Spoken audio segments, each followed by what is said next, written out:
কেরানীগঞ্জের খুবই জনপ্রিয় একটি খাবার হলো এই ডিমের পিঠা। এই ডিমের পিঠাটি উপর থেকে যতটা ক্রিস্পি দেখা যায়, ভিতর থেকে কিন্তু ঠিক ততটাই নরম হয়। এই পিঠার রেসিপিটি মাত্র 5 মিনিটেই আপনি কিন্তু বানিয়ে ফেলতে পারবেন। এত দুর্দান্ত এবং এত মজার হয়, যদি আপনি বাসায় ট্রাই করেন তাহলেই বুঝতে পারবেন। সত্যি এই পিঠাটি অসাধারণ হয়, আমি খেয়ে তো একদম ফিদা হয়ে গেলাম। হ্যালো এভরিওয়ান, আসসালামু আলাইকুম। কেমন আছেন আপনারা সবাই? আশা করছি কাছে বা দূরে যে যেখান থেকে ভিডিওটি দেখছেন সবাই ভালো আছেন এবং সুস্থ আছেন। আমি আলহামদুলিল্লাহ আমার পরিবারকে নিয়ে ভালো আছি। এখানে এই যে দেখুন, আমি প্রথমেই চালের গুঁড়ো নিয়ে নিলাম। আর এই পিঠাটি বানানোর জন্য অবশ্যই কিন্তু চালের গুঁড়োটাই নেবেন। এরপরে স্বাদমতো লবণ এবং পেঁয়াজের পরিমাণটা কিন্তু অবশ্য করে বেশি দিবেন। আর হচ্ছে কাঁচামরিচ কুচি আর ধনিয়া পাতা কুচি, ব্যাস এতটুকুই মশলার দরকার হবে। এখন হাত দিয়ে ভালোভাবে করে এগুলোকে মিশিয়ে নেব। বন্ধুরা, যারা যারা আজকে আমার চ্যানেলে নতুন আছেন, যদি আমার ভিডিওটি আপনাদের কাছে একটু হলেও ভালো লেগে থাকে তাহলে অবশ্যই আমার চ্যানেলটিকে সাবস্ক্রাইব করে রাখবেন এবং চ্যানেলের পাশে থাকা বেল আইকনটি অবশ্যই অন করে রাখবেন। এতে করে আমি নতুন নতুন ভিডিওগুলো আপলোড করার সাথে সাথে আপনাদের কাছে নোটিফিকেশন চলে যাবে। এবারে এখানে আমি কিছু মশলা অ্যাড করছি। এখানে আমি 1 প্যাকেট নুডলসের মশলা দিয়ে দিলাম। আর এখানে দিয়ে দিলাম ভাজা জিরার গুঁড়ো, ব্যাস এতটুকুই।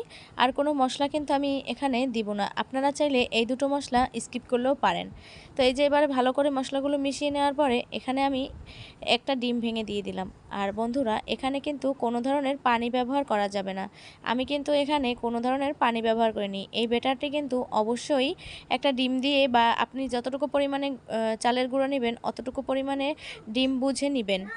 বন্ধুরা, যারা যারা এখন পর্যন্ত আমার ভিডিওটির সাথে আছেন, একটি লাইক দিতে ভুলে গিয়েছেন, অবশ্যই একটি লাইক দিয়ে ভিডিওটা কন্টিনিউ করার অনুরোধ রইল। এই তো দেখুন বন্ধুরা, আপনাদের সাথে কথা বলতে বলতে একটা ব্যাটার নিয়ে নেবেন। আর বন্ধুরা, এখানে কিন্তু ভুলেও পানি ব্যবহার করবেন না। আমি এখানে যতটুকু পরিমাণে গুঁড়া নিয়েছি তাই আমার এখানে একটা ডিমের প্রয়োজন হয়েছে। ব্যাটারটাকে একটা সাইডে রেখে এবারে আমি চুলার উপরে একটা কড়াই বসিয়ে পরিমাণ মতো তেল দিয়ে দিলাম। আর তেলটা একটু গরম হওয়ার আগেই আমি যেই ভুলটা করেছিলাম, যে প্রথমেই একটা পিঠা ট্রাই করে ফেলছিলাম। এই তো দেখুন, আমার কিন্তু তেলটা ততক্ষণে গরম হয়নি। আমি ভুলবশত একটা ডিমের পিঠা ট্রাই করছিলাম, তো এটা হয়নি। তো এবারে আমি আবারও একটা ট্রাই করছি। দেখুন বন্ধুরা, আমার পিঠাটা পারফেক্টভাবে হয় কি না। আর এই পিঠাটা বানানোর জন্য সবথেকে বেশি যেই জিনিসটা, সেটা হলো এই পিঠাটি কিন্তু খুব অল্প সময়ের মধ্যে আপনি মেহমান আপ্যায়ন কিংবা সকাল বিকালের নাস্তায় এই পিঠাটি রাখতে পারেন। দেখুন বন্ধুরা, আমার পিঠাটি কিন্তু মাশাআল্লাহ দিলে কতটা সুন্দরভাবে ফুলে উঠতেছে। এই পিঠাটি কিন্তু অনেক বেশি ফুলকো হয়। এই যে দেখুন, আস্তে আস্তে করে কিন্তু আমার পিঠাটা ফুলে উঠেছে। একইভাবে করে আমি বাকি সবগুলো পিঠা ভেজে নিচ্ছি। সুন্দর একটা কালার চলে আসলে আমি পিঠাগুলো এক এক করে উঠিয়ে নিব। আমি কিন্তু সবগুলো পিঠা একইভাবে করে ভেজে নিচ্ছি। আপনাদের কাছে অনুরোধ থাকবে ভিডিওটি সম্পূর্ণ দেখার জন্য। এই যে দেখুন বন্ধুরা, এক পিঠ কিন্তু আমার পিঠার হয়ে গিয়েছে। এবার বাকি অন্য পিঠটাও আমি ভেজে নিচ্ছি। এই পিঠাটি কিন্তু অনেক বেশি ফুলকো ফুলকো হয় এবং অনেক বেশি মজার হয়।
দেখুন বন্ধুরা, আমার সবগুলো পিঠা কিন্তু মাশাআল্লাহ দিলে কতটা ফুলকো ফুলকো হয়েছে।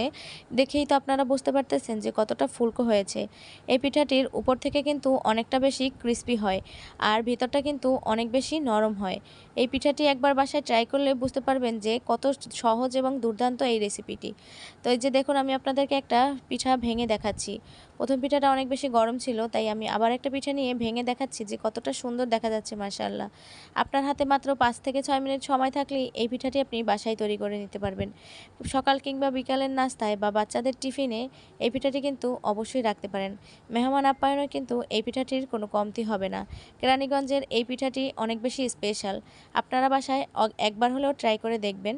মাত্র একটি ডিম দিয়ে কিন্তু আজকের এই রেসিপিটি আমি তৈরি করে নিয়েছি। আমার চ্যানেলে এরকম সহজ ও সুন্দর সুন্দর রেসিপি পেতে অবশ্যই আমার চ্যানেলটিকে সাবস্ক্রাইব করে রাখবেন। আর আজকে আমার ভিডিওটি আপনাদের কাছে কেমন লেগেছে অবশ্যই আপনার সুন্দর মতামতটি আমার কমেন্ট বক্সে জানিয়ে রাখার অনুরোধ রইল। আপনাদের সাথে কথা বলতে বলতে একদম ভিডিও শেষ পর্যন্ত চলে এসেছি। দেখা হবে নতুন আরও একটা ভিডিও নিয়ে। সে পর্যন্ত সবাই ভালো থাকবেন, সুস্থ থাকবেন। আল্লাহ হাফেজ।